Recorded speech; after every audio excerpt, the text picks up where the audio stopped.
You know what's scary? When your life looks fine, but you feel nothing.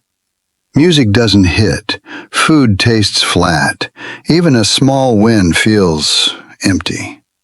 So you grab your phone, not because you're having fun, because you're trying to feel a spark.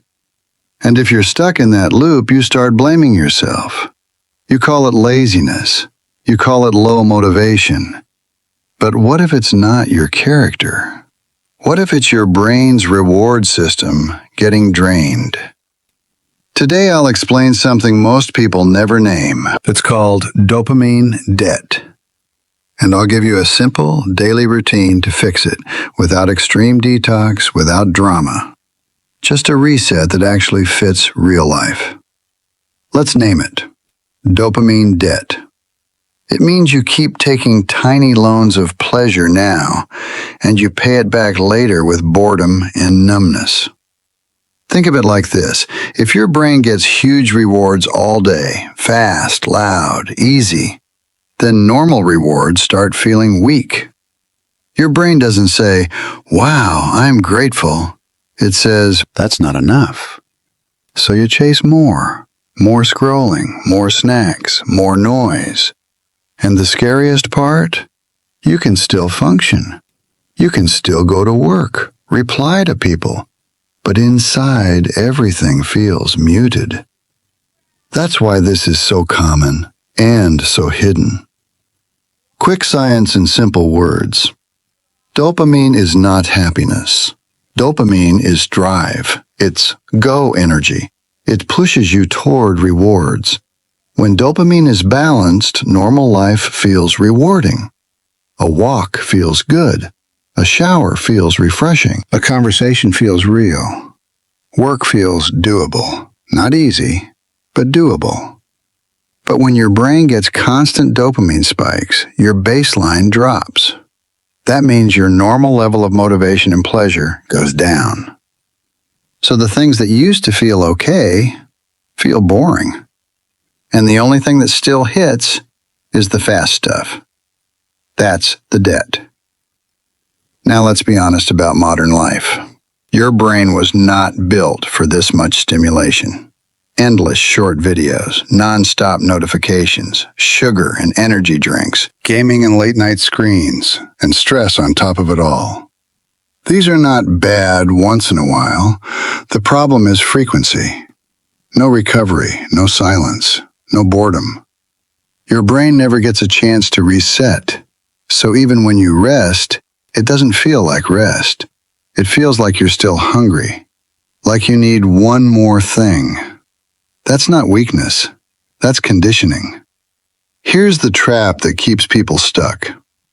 When you feel low, you reach for fast relief. Fast relief feels like control. It's instant. It's predictable. But it trains your brain to avoid slow rewards. So reading feels boring. Working out feels heavy. Learning feels annoying. Even sleep feels hard because your brain wants one last spike. Then you fall behind. And when you fall behind, you feel more stress, and stress makes you reach for more fast relief. It's a loop. And if you don't understand the loop, you personalize it. You say, "This is just who I am." It's not who you are. It's what you practiced. This part is uncomfortable, but freeing. You don't need a new personality. You don't need magic motivation. You need less stimulation for long enough that your brain can feel normal again. Say it with me. I'm not lazy. I'm overstimulated. Because when you believe you're lazy, you feel shame, and shame makes you hide. But when you realize it's overstimulation, you can fix it like a system. No self-hate, just adjustments. And the goal is not to become a monk. The goal is to raise your baseline so normal life feels good again. Here's the mind reset protocol. Do it for 7 days. Not perfectly. Honestly. Step 1. Cut the spikes. Pick your top 2 dopamine spikes. For most people, it's short videos and late-night scrolling. For others, it's sugar, gaming, or constant background noise.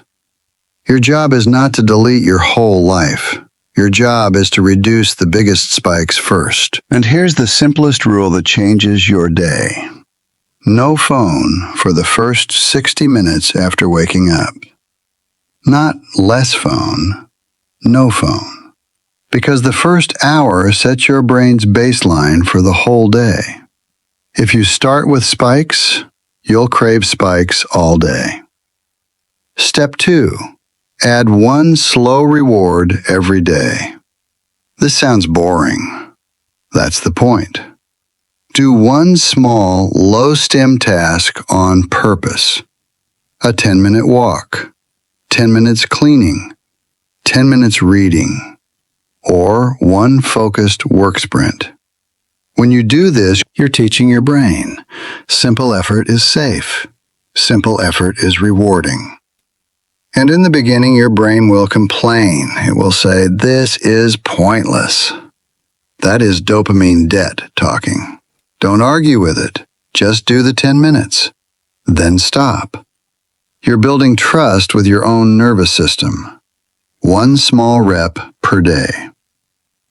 Step 3. Lock your environment. Because willpower is weak, design is strong. Turn off autoplay.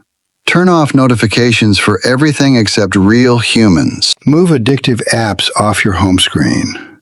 Log out if you have to. Add friction.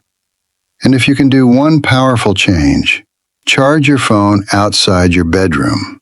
Because late-night scrolling is where dopamine debt grows. And if you slip up, don't spiral.